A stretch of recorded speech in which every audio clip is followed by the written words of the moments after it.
So day after day, the situation on the ground in Gaza gets more and more devastating, more and more disgusting, more and more depraved. As you all know, Israel has completely cut off all food from getting in there, and the effects are starting to take hold. So you've had a lot of people within just the past 3 days, a lot of people have dropped dead from starvation. And what that means is we're basically at a tipping point here where because of the lack of food and Israel blocking all the food from getting in there, people, their bodies fought it as long as they could, and they held on as long as they could. But now young people, particularly babies, drop dead, the elderly drop dead, and you're even now seeing some evidence of some, middle-aged people who are healthy. They're dropping dead, which really means that we're at such a tipping point here that it's not just about getting in food to these people. It's also about getting in necessary medical care so you can, nurse people back from late-stage starvation, which is not an easy thing to do. I mean, their bodies are basically eating their own organs. That's what's happening. And this was all organized on purpose from a genocidal, exterminationist, apartheid, fascist state that's trying to create a greater Israel, trying to occupy all of Gaza. They're also going to move on to the West Bank next. They're stealing massive parts of Syria. This is all happening right in front of our eyes. And it's something that has really, really destroyed my faith in humanity, that we can watch this, we can all see this, we can all be outraged by it, but our governments basically sit around with their fucking thumbs up their asses, and the governments are either outright supporting it, like the United States of America, or they're tepidly finger-wagging but not really doing anything about it, right? And what you're beginning to see now is people are beginning to wake up to the gravity of the situation, and they're beginning to wake up to how this is going to be viewed in the grand scheme of things through the eyes of history. And that's why you're now seeing, for example, all of the liberal Zionists in the U.S., they're now releasing statements going, okay, it's gone a little too far. People like Hakeem Jeffries, who've taken millions of dollars from AIPAC, the Israel lobby, who has never disagreed with Israel on dick. Now he's going out there and going through his same bullshit. Oh, Hamas needs to release the hostages, yada, yada, yada. But also yes, people are starving, homie. That's happening. Barack Obama made a statement. Hillary Clinton made a statement. People who are realizing that, hey, if we're silent, it's going to be viewed as complicity through the eyes of history. So we have to say something. And it only took them damn near 2 years of a live stream genocide to say, this is bad. I think this is bad. And again, this is why my faith in humanity is at the moment completely destroyed, because we knew from fucking a week or two after October 7th, it became very apparent what Israel was doing. You had Israeli government officials and military officials, political officials out there saying, these people are all animals. They're human animals. There's no such thing as an innocent person in Gaza. The babies are just, terrorists in training. We need to treat them like Amalek, the story of Amalek in the Bible, where we even kill their babies and their animals and shit like that. We're going to do a total siege and cut off all food, fuel, water, and electricity, and treat over 2 million people like they're all the enemy. There's only 30 or 40,000 people in Hamas. They said starve the entire population, cut off electricity the entire population. This was all on the record. They said this shit all the fucking time. And nobody batted an eyelash in the West. In fact, we kept sending money. We kept sending weapons. We kept, sitting by and letting them do it, outright supporting it in many respects. And so it's just absolutely disgusting. Well, now, let me show you some of the news clips that are running, which highlight just how bad it is. And again, the fact that we're seeing this now in Western media really says everything. Watch this. This first one here is from BBC. Israelis come here to look at the war, only a few miles away. It was hazy, so it was hard to see, and the steady sound of Israeli artillery was carried away on the wind. Since my last visit, vending machines have been installed if anyone needs refreshment. Oh my God. What they're saying is, you can go watch the genocide live from this hilltop, and there's vending machines if you want to get a snack while you're watching innocent people get bombed. Oh my God. Can we just say it? Can we just say that Israel is a Nazi state? Because that's what it is. And in fact, if you disagree with that at this point, I think you're fucking crazy. I'll be kind and say maybe you're completely ignorant and you've been living under a rock and you don't follow the news at all. But this is like Nazi state shit. That's what it is. From here, it feels like looking out of one world into another. Not distant, but remote and isolated. So, from up here, There are essentially two visions of what's happening in that world. Israel, supported by the United States, says there's plenty of food in Gaza, and if people are going hungry, that's because Hamas has been stealing it and because the UN and others have not been distributing it in the way that they should be. By the way, I should point out, that's totally bogus. In fact, we even have IDF whistleblowers who said, of course that's not true. Of course Hamas isn't stealing the food. Again, there's 30 or 40,000 Hamas members. Now there's about 1.8 million people in Gaza. You can't even hoard all that if you wanted with those numbers. Like, what are we talking about? So you have IDF whistleblowers saying that's not true. And you also have a report that came out that said that's completely untrue. And there's no evidence of Hamas, like, routinely stealing the food. So in other words, what's happening, and we knew this was happening, guys. You can go back. We reported on this like a year and a half ago on this show. They would have trucks that were supposed to go in to Gaza. And what they would do is you would have inspectors who are in the IDF who would find any reason to reject the trucks. So, for example, if in one of the trucks was tents so that, you know, Palestinians can have something over their heads as they sleep, they would go, oh, we're going to turn the whole truck around. Why? Because the piping in the tent can be used for a bomb. So therefore, we're turning the whole truck around. So all the food, all the water that's in there, all the medicine, none of it's allowed in now. So this is what they do. It's death by 1,000 cuts. It's over-regulate to the point where you don't let any trucks in and you say, I don't know what you're talking about. We're just following the process. And the process is this has dangerous stuff in it, so we got to turn it around. This was happening a year and a half ago, and we were covering it. Now it's only gotten worse.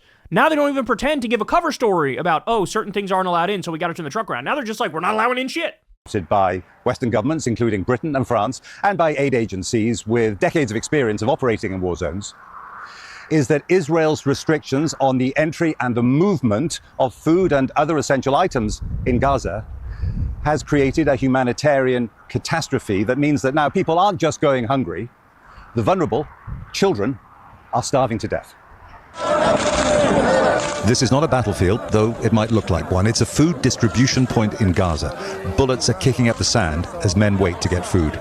It's one of 4 sites run by the so-called Gaza Humanitarian Foundation. This looks like some Hunger Game shit, but somebody made a better point. They said, no, Kyle, it's not Hunger Game shit. This is Schindler's List shit. That's what we're witnessing. What you're looking at here, this is supposed to be an aid site. Hey, come get some food so you don't die. That's what this is. Oh, sorry, there's massive crowds of you and people are getting trampled to death and the security people are shooting bullets at you and killing you. Tee-hee-hee, oops, our bad. But that's the point of these things. I told you.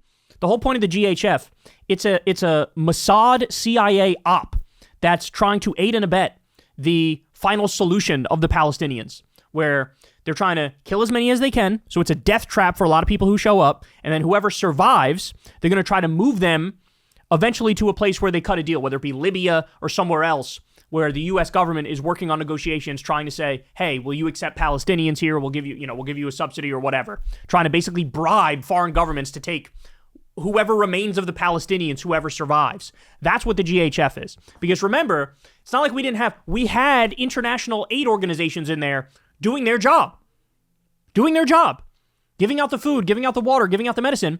And it was Israel and the U.S. that said, now you're banned from doing that and we're going to take it over. And this group that they used to take it over is a fucking front for CIA and Mossad, and they're trying to finish the ethnic cleansing. Joint Israeli-US scheme, they say, replaces the UN and keeps food away from Hamas. This video is of the Foundation's armed American security guards opening fire. I think you hit one. It was filmed by a US soldier who signed up for the operation in Gaza after he retired and left, he says, when he saw American colleagues and the IDF killing civilians. The soldier is Lieutenant Colonel Anthony Aguilar, a Special Forces veteran of the US Army's Green Berets. He's in Washington. I spoke to him from a spot just near the Gaza border. I witnessed the Israeli Defense Forces shooting at the crowds of Palestinians. I witnessed the Israeli Defense Forces firing a main gun tank round from the Merkava tank into a crowd of people, destroying a car of civilians that were simply driving away from the site. I witnessed mortar rounds being fired at the crowds of people to keep them controlled. As a professional soldier with a very long career, what was your professional opinion of what was happening? My professional opinion of how the sites were established was what I would describe as amateur. Inexperienced, untrained, no idea of how to conduct operations of this magnitude. That would be my most benign assessment. In my most frank assessment, I would say that they're criminal. In my entire career, have I never witnessed the level of brutality and use of indiscriminate and unnecessary force against a civilian population, an unarmed, starving population. I've never witnessed that in all of the places I've been deployed to war until I was in Gaza at the hands of the IDF and U.S. contractors. Based on the knowledge you have, do you think that you were a witness then to war crimes? I think you're saying that very emphatically. Without question, I witnessed war crimes. I witnessed war crimes being by the Israeli Defense Forces, without a doubt, using artillery rounds, mortar rounds, firing tank rounds into unarmed civilians is a war crime. Jesus Christ, man. So shout out to that. That's a GHF whistleblower, and he's spilling the tea. And he's saying, this is exactly what you think it is. This is a death trap. They're going after innocent civilians. They don't care about feeding the starving population. Again, this is not me speaking. This is him speaking. Can resist hunger for a long time, but in the end their strength ebbs away and deaths can rise exponentially, and that is what seems to be happening now in Gaza. Israel insists its forces have not targeted civilians. Now we have eyewitness testimony to add to the considerable evidence that they've done so as a matter of routine. Jeremy Bowen, BBC News. This is the BBC covering this. Remember, Western media outlets were always so hesitant to criticize Israel, to tell the truth. You know, usually they try to spin it in a way where they smear Palestinians. And if they're not doing that, the best you get is some both sides bullshit out of them. Now, even these outlets are going, this kind of is what we think it is. This kind of is a genocide. This kind of is a Holocaust. We're watching babies starve to death right in front of our faces, and nobody's doing anything about it. What is wrong with us? What is happening? But we're not done. So that same whistleblower, this is the whistleblower from the GHF, listen to what else he said, because this really puts into perspective the depravity of what we're witnessing. Listen to this. I witnessed the Israeli Defense Forces shooting at the crowds of Palestinians. I witnessed the Israeli Defense Forces firing a main gun tank round into a crowd of people, destroying a car of civilians that were simply driving away from the site. I witnessed mortar rounds being fired at the crowds of people to keep them controlled onto the Marag corridor in the south. As a professional soldier with a very long career, what was your professional opinion of what was happening? My professional opinion of how the sites were established was what I would describe as amateur, inexperienced, untrained, no idea of how to conduct operations of this magnitude. That would be my most benign assessment. In my most frank assessment, I would say that they're criminal. And I have fought ISIS. I have fought the Taliban. In my entire career, have I never witnessed the level of brutality and use of indiscriminate and unnecessary force against a civilian population, an unarmed, starving population. This is him saying, in no uncertain terms, what we're witnessing is more brutal, more barbaric, more savage, more extreme than what he witnessed ISIS and the Taliban do. So the government of Israel, armed and funded by the United States of America with our blessing and green light, acting more depraved than ISIS and the Taliban. So now we have more from BBC, then I'll get to a CNN clip for you. Watch this. Like other news organisations around the world, is prevented by Israel from reporting inside Gaza and from seeing for ourselves what is really going on. So we rely on trusted freelancers in the territory, and working with them, our international editor Jeremy Bowen sent this report from Jerusalem and a warning there are distressing scenes from the start. This image of a starving boy and his mother in Gaza has been seen by millions around the world.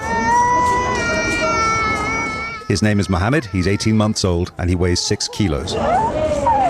His mother, Hidayah al-Mutawi, has lost her home and her husband, who was killed, and Mohammed and many others will not survive much longer unless unrestricted aid starts flowing into Gaza. He can't stand up on his feet or sit because of the fatigue. We can't get baby formula from Mo because the prices are too high. I go from one hospital to another trying to get him formula, but I can hardly find any. Mohammed and his mother Hidayah were filmed by one of the trusted Palestinian freelancers we work with in Gaza, who are themselves starving. Israel does not allow international journalists to enter the territory.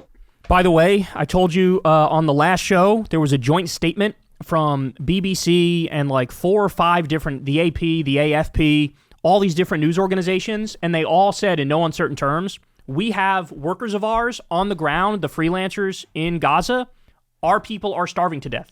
Everybody is starving to death. And then you get a horrific video like this. And by the way, this is not the only one. We've already seen a massive uptick in the number of starvation deaths. You see pictures like this all the time coming out of there. Usually when something like this happens, not usually, always when something like this happens, it's always babies and kids first who die from starvation. And then it goes old people, then it goes like younger, healthy people, like middle-aged, healthy people. Now I'm going to show you what CNN is doing. Now, you'll notice they try to take off a little bit of the rough edges compared to BBC, but the message is still clear. But even a network that has been phenomenally biased in favor of Israel and against Palestinians, even they are at the point where they largely have to admit the truth as to what's happening on the ground. Here we go. Our team is feeling the effects of the starvation themselves. Our team wakes up every morning just like everyone else, wondering where they're going to get their next meal. Some of the things we've heard. On purpose. Israel starving these people on purpose. On purpose, on purpose. We've heard mothers say to us that their children are asking if there's food in heaven, if that would be better. Oh. One team member talked about seeing a girl filling up water at a water tank right next to a sewage area. So standing in knee-deep sewage, trying to get clean water. We visit families and say everyone in the family has infections, scars, sicknesses, all that from lack of clean water, and on top of systems that are people that are depleted from lack of food. Because we know that dozens and dozens of humanitarian groups are warning that doctors, journalists, aid workers are going hungry alongside what's going on in Gaza right now. And I know your team is having a tough time coping as well. Yes, for sure. They're like everybody else. The little food that is available, that the March blockade that the Israelis put in also affected commercial goods. The little food that is available is extraordinarily expensive. Our team reported that a sack of flour was going for $480 in the marketplace. Oh my God. It's just a tremendously dire situation. UNICEF says that 80%, this is UNICEF, 80% of those who have died of starvation are children in Gaza. And now the enclave is on the brink of running out of specialized food that's needed to save these kids. What can aid groups like yours do with so little food and supplies on hand, at least right now? Yeah, right now we are providing water and other services, but this is very solvable. It's man-made and it's solvable. We need a ceasefire. We need Israel. We need a resumption of the UN food distribution points and the UN aid distribution system, and we need unfettered access to get food in to serve people. At this point, when people are dying of deaths, this is a long process, and it's a weeks and months buildup. So you go from long-term nutrition deficit to severe malnutrition, ultimately death. At this point, people need more than food. They need malnutrition treatment. They need therapeutic foods. They need medical care. We need to go in with complete solutions to stop this from really tipping into a mass death event. But that's the thing, right? Is Israel wants the mass death event. Go listen to Ben Gvir. Go listen to Smotrich. Go listen to the psychotic, extremist, illegal Israeli settlers. They view this as, get the fuck off our land. They view this as, we're going to take it. We're going to resettle it. We're going to reoccupy it. That's what we're going to do. They view this as, you're all as guilty as Hamas. So we have to be very purposeful with our language to point out how specific this is, how direct this is, how straightforward this is, how they want this, right? And that's the part that you don't get from a CNN. They're talking about, hey, here's what's actually happening on the ground. But, there's not a lot of pointing the finger and blaming as one should in this scenario, because there is somebody to blame. Jada, Israel says it stopped the previous aid distribution system because it claims Hamas was stealing so much of that food. What do you know about that? Even him bringing that up is disgusting. Even him bringing that up is disrespectful to the people who are dying. But watch, she's going to correct the record here, but I'm disgusted even at the fact that he raised that point. Sheer rank propaganda. We've seen no evidence of that, and there was a report today that a USAID investigation going back to 2023 saw no widespread evidence of that. But even if that were the case, the way to prevent that, the way to make food aid less of a commodity or less of a hot ticket to be stolen is to flood the zone and make food and supplies widely available. The Gaza Humanitarian Aid Foundation, which is supported by Israel and the U.S. for that matter, says it distributed 91 million meals over the last 2 months alone in Gaza. That's just a lie. I'm sorry. Again, now he's going through, this is Wolf Blitzer going through his AIPAC talking points that they told him to bring up. That's what we're watching. Is that enough? That's a drop in the bucket. It is not enough. And that is a system where they have 4 distribution sites as opposed to the 400 that are in place with the UN system. People are forced to walk miles and miles. They're forced to cross military lines to enter that system. And that's especially difficult for people who are vulnerable, seniors, women, pregnant people, children, to access those sites. So Israel now has announced that it's going to begin airdrops of food and other humanitarian aid to folks in Gaza. How is that? How are those airdrops going to be distributed? Airdrops are a stunt, and they're a stunt. They're inefficient. People die getting hit by food, and it's not efficient. If you're worried about Hamas taking food, you have no control over where airdrops go, no control over the most vulnerable people getting them.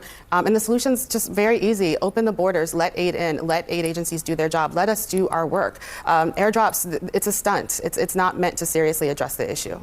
You know it's bad when even on CNN, they're like sounding the alarm. And they're like, nah, man, you guys really have no idea. You have no idea. Now, are there still depraved, disgusting, immoral psychopaths out there that are defending Israel, trying to deflect blame? Oh, you bet your ass there are. Look at this. This is going to drive you crazy. Ready? From the New York Post.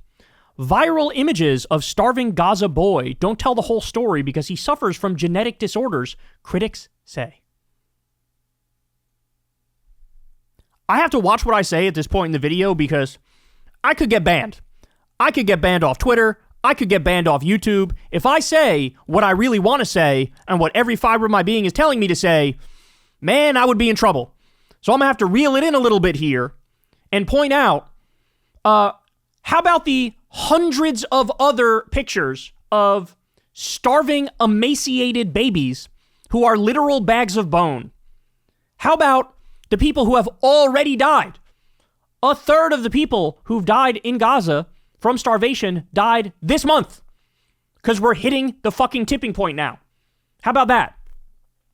So you think, did they really think, you think this is going to sway fucking anybody? You disgusting, depraved freaks? Say, oh, it's just a genetic disorder. That's why this guy. Really? I would say it has a lot to do with the fucking complete and utter lack of food. Lack of formula, which cost $1 quadrillion. The little it exists costs $1 zillion that this woman doesn't have. I can't with these people, bro. Like, what I learned during this past 2 years is that there was a time where I was naive enough to think some things we all agree on. Some things we all draw a bright red line and go, not that, right? I was wrong. There's always going to be some fucking idiot brigade, some, immoral cretins who are willing to defend the completely indefensible. If Israel came out today and nuked Gaza, there would be some percentage of Zionist freaks going, well, they had it coming. They had it coming. And in fact, I wouldn't even want to look at the polls coming out of Israel proper, because as you all know, it was only like 4% of Israelis who said, oh, I think the IDF has gone too far. And this was already significantly into the genocide. And that's what they said. So Jesus fucking Christ, man. Jesus Christ. And finally, I'll end on this one here. So, again, to show you how dire the situation is on the ground. Now you have Israeli human rights organizations. They're joining the chorus of international organizations and human rights experts and genocide scholars. And they are concluding that Israel is committing genocide. So B'Tselem and PHR, they published a report concluding Israel is committing genocide. So now, I mean, you name the organization, they've been screaming it from the rooftops. This is a genocide. This is a Holocaust. This is happening right in front of our faces. This is live streamed. There's no ambiguity about this. There's no gray area. This is very black and white, what we're seeing. And now I've never seen a situation like this in my life where like anybody with any credibility whatsoever is all saying the same thing. And the political class and the establishment is gaslighting, lying relentlessly, and pretending like your eyes and ears are not telling you the truth. They're not telling you the story. And the fact of the matter is this, y'all. I'm going to say this as simply as possible. As of right now, here's what needs to be done. The United States needs to immediately cut off the money to Israel. They need to immediately cut off the weapons to Israel. They need to immediately condemn Israel at the UN. You need to sanction Israeli government officials, sanction Israeli military officials, bring them up on war crimes charges, arrest them, and you force a peace on them and broker a deal for Palestinian liberation and sovereignty. And I'm not interested anymore in what the Israeli government has to say or what the Israeli population has to say. Sorry, you lost your right to say shit when you went full Nazi. Forgive me on that. And by the way, if none of these things work, and if they still refuse to heal with their fucking brazen genocide and Holocaust that they're committing right in front of our eyes, the reality of the situation is you should have an agreement through the United Nations that we're all going to do this together and we will militarily stop Israel from doing what they're doing. Yes, you heard me right. This has gone on for 2 fucking years straight now. Babies are starving to death. 100 innocent people get murdered every day with bombs. People just trying to get food. People just trying to survive. You have, it is a mass murder spree of innocent people, the likes of which I've never seen in my entire fucking lifetime. And I've seen a lot of shit with the Iraq war, Afghanistan war, the drone war, et cetera, et cetera, et cetera. This is way worse than anything we've ever seen. And we are at the point now. The Israeli government is so genocidal, so psychotic, so bloodthirsty, so unhinged that the United Nations should pass a resolution and the world should collectively decide, if this doesn't stop immediately, we are all going to go in militarily. Not a unilateral U.S. military action, no. A multilateral, so the whole world's involved, action to prevent them from continuing to commit the most heinous crime we've ever seen in our lifetimes. That's where we're at. That's where we're at. That's how far gone this situation is. And again, I want you to stop and look at this through the eyes of history. How will history look back at this moment? How will it look back at this moment? We know how it will. So we need to do something to flip the narrative and change the story and make sure we can end the horrors and the atrocities that we see on a daily basis. And that includes everything I just listed. And if need be, the entire United Nations agreeing we are militarily going to overthrow this genocidal, apartheid, fascist, theocracy dictatorship, which is absolutely destroying an entire group of people and breaking the Middle East. Hey y'all, do me a favor and like and subscribe. It helps out big time in the algorithm. Click the bell as well for notifications when videos drop, and watch that video on screen right now. You know you want to.